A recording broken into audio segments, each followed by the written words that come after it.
Hi and welcome. So this time around I got another project for a company.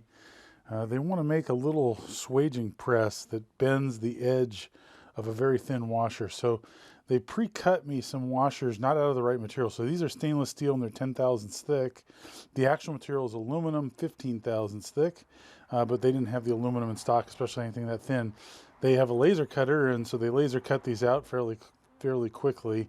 They didn't bother making them super accurate, so rather than starting the cut outside and working in, they just did a really quick program and went into the angle, so you see a little bit of distortion on the ring. But in any case, so these guys need to be held in a piece and then put in a hydraulic press that keeps this centered and then pushes just the very edge around a 45-degree angle, and that's going to be a very big challenge. So the first go at this, without getting more complicated than I think it actually needs to be, we're going to make a pin that goes up the center at 0.855 inches diameter, which is the center diameter of these washers. And the reason for that is because I can't get a cutting tool in to make a square corner so that these washers will sit flat right here. So this inside, if I just turned this out of the bottom piece, I wouldn't be able to get it square enough to have this sit flat. If I undercut it, the washer would tend to slip around a little bit because they're so darn thin. So instead, I need a pin so I can have a nice square edge. So we're going to start by heading over the surface grinder. Well, actually, maybe, I don't know if I have hard material or what. We're going to see what material I've got. We need something to make it 0.855. If I had a 7/8 hardened pin, I could turn that down. I don't think I do. So maybe we'll turn a bit down and then grind the rest. I'm not quite sure. So we need a guide pin to center the washer and align the two parts of the dies. And then we need to turn the bottom part with a hollow profile for the pin, with a angled part with a very precise width shelf on here. And that's problematic because I don't know how to measure that, to be honest with you, because if you've got an angle coming off to the side, you know, you put your measuring device on there, it's going to be pretty challenging. I don't know, optical comparator maybe? I'm not actually sure how to measure that at all. And then the top part's especially challenging because while you're cutting this on the lathe, how do you get the flat to be exactly right? Because that's the important part. The flat has to be exactly the right width, so just a little bit of material, something like 30 thousandths aside, overlaps and can be folded down for this washer. So not quite sure how to do it yet, but we're going to give it a shot. All right, so we're over here on the lathe. I've got a piece of brass loaded up here. I think I'm going to make the center pin out of brass. Now, if I was going to do any quantity of these, brass would be a really bad choice, but this is a prototype because we're not convinced that this is going to work exactly right, because when the top piece comes down to press, it's going to touch the edge on the slope part of the brass piece first, which is going to want to make it kind of buckle up. And so it may not work right. We're not sure. This is just a test run. It may require some sliding piece that holds the washer flat before the angled portion swages it at 45 degrees.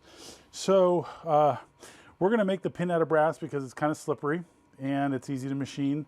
And I think it's a good, I have some hardened 1-inch stock, but I think it's probably a waste of time to do that right now.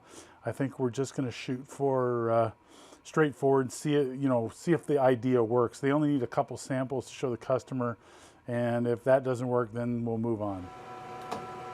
We're just going to face this guy off first.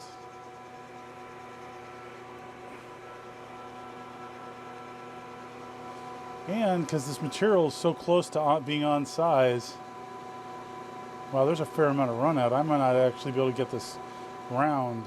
I only need to take off 25 thousandths off this, or actually 20 thousandths off this material.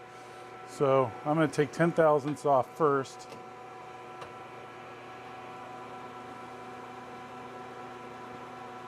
It may not clean up. Wow, okay.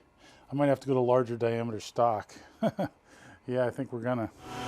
Take 100 thousandths step to cut off here. That should leave 45 thousandths left.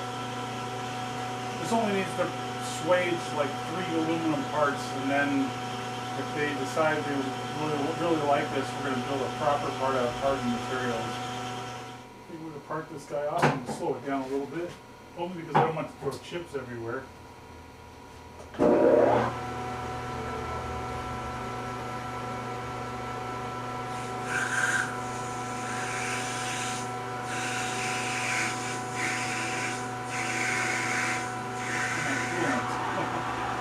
Cutting for the ball.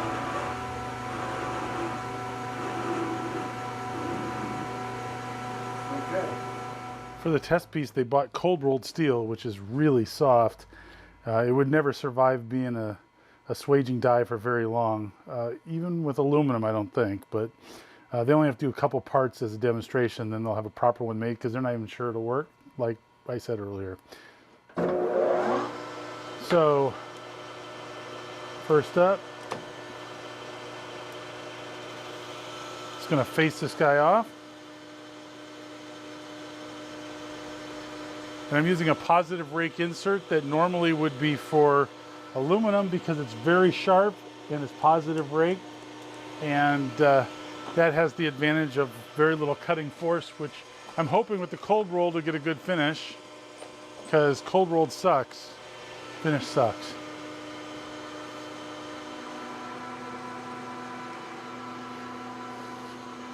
Holy moly, that's not cutting at all. And you can see the tip there. I'm going to try and touch it up on the grinder. I guess you can't really see, but it's really chowdered. Let's see if I did a better job. I am going kind of fast, but that's cutting a lot better. I think the RPMs are way too high for this, but well, this might be a massive bite, but either that or I have to switch to a smaller boring bar.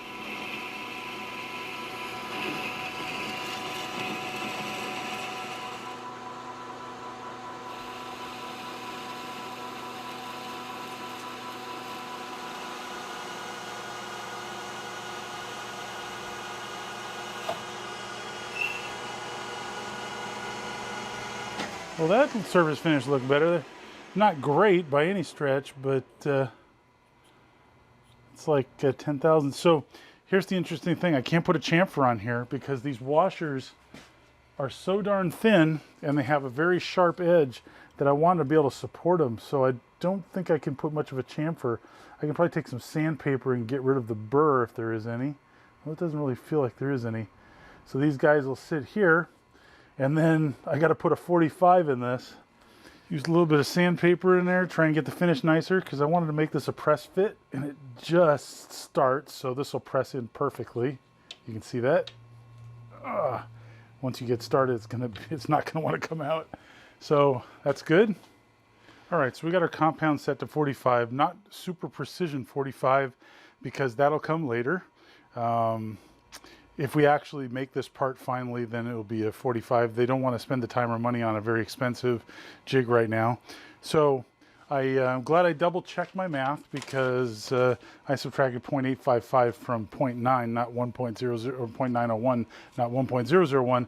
So the final thickness from the inside here to one edge before the chamfer starts should be 0.073 inches.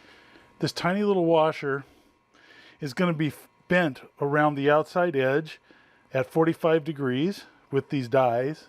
If I'm a little bit large, that's okay. If I'm a little bit small, that is not okay because then it won't fit on the part. So we're going to try and be very careful about this and hit it. Okay, I think we've hit our mark, which means I can part this guy off or take it over the bandsaw and cut it. And press in the brass piece and the hydraulic press. Then I've got to make the top piece that mates up with this. There's one half the part done to the best of my ability. I don't know, measuring this little edge right here accurately is really tough because there's chamfer right after it. So how do you make sure that you're getting the very edge? Have no idea. All right, next side. Side 2, we're going to bore slightly over 0.855, so that'll be a sliding fit because we want the top part to slide over the bottom but still stay registered fairly accurately.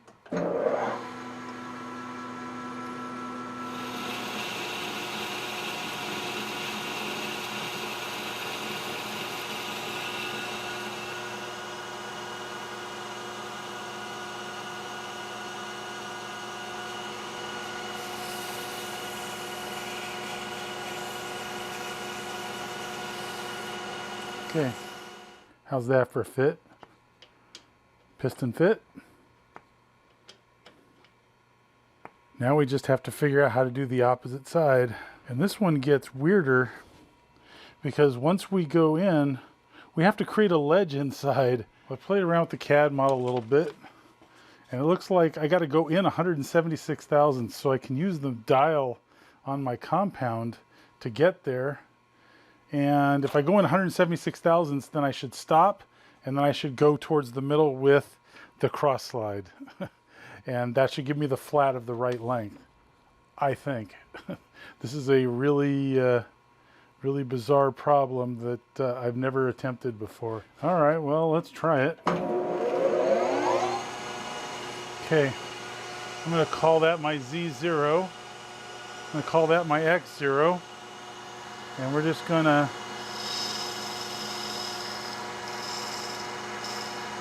so it cleared the cut in 80 thousandths. So we're gonna come back.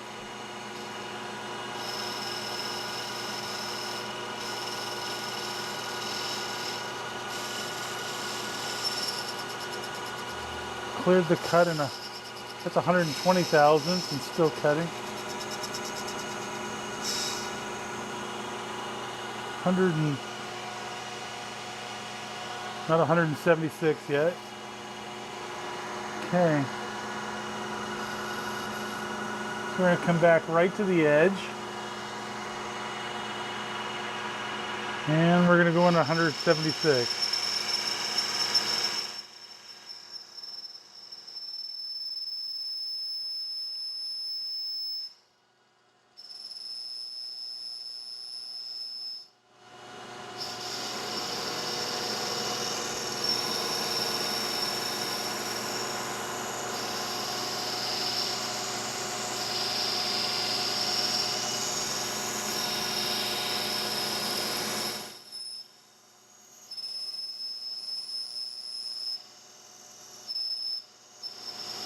$176 and a flat edge. That should be right. So what I did was I kept going in 176 thousandths, which initially would go past the center, but eventually would only cut in, you know, until it hit a flat. And so once I got to the outside edge, I went in 176 thousandths, then went straight across, and that created my ledge. So hopefully this is right.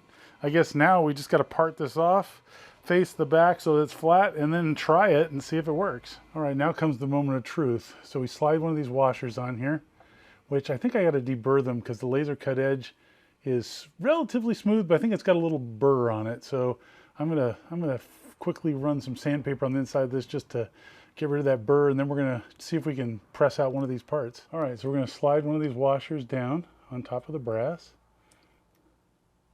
So they are quite a snug fit. Huh. Maybe too close a fit, because they're only a couple tenths, the brass spar is only a couple tenths undersized. So you can see there's just a tiny little ridge sitting there. So now this guy will sit on top of it and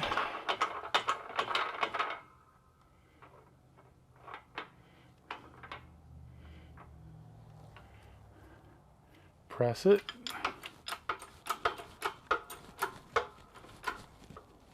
Okay.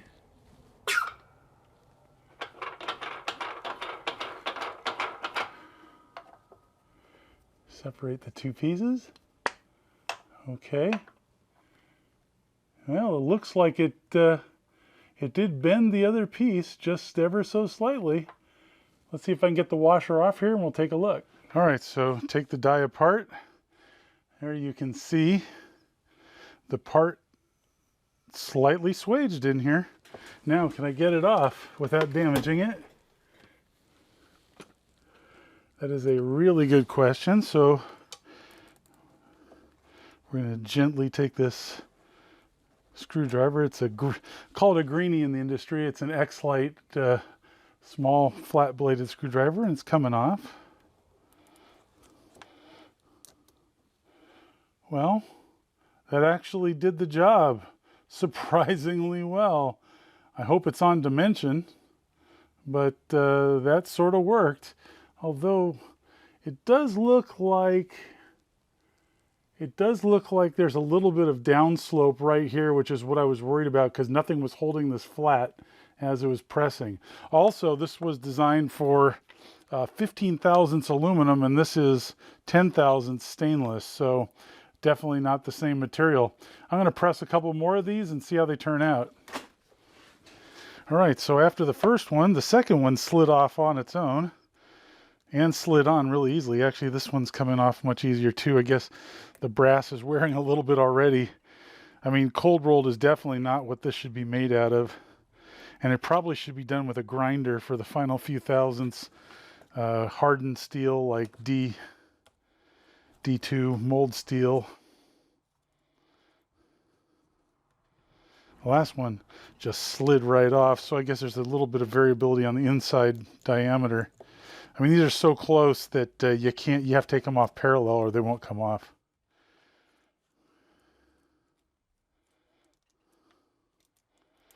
Okay, well, that's it. There's 3 swaged aluminum parts and a set of dies. There's already a little bit of burnishing on the dies there, probably signifying a bit of wear already. Again, these were just a prototype. Thanks for watching. Hope you find it useful. Hope to see you next time. There may be a part 2 to this project. We will have to wait and see.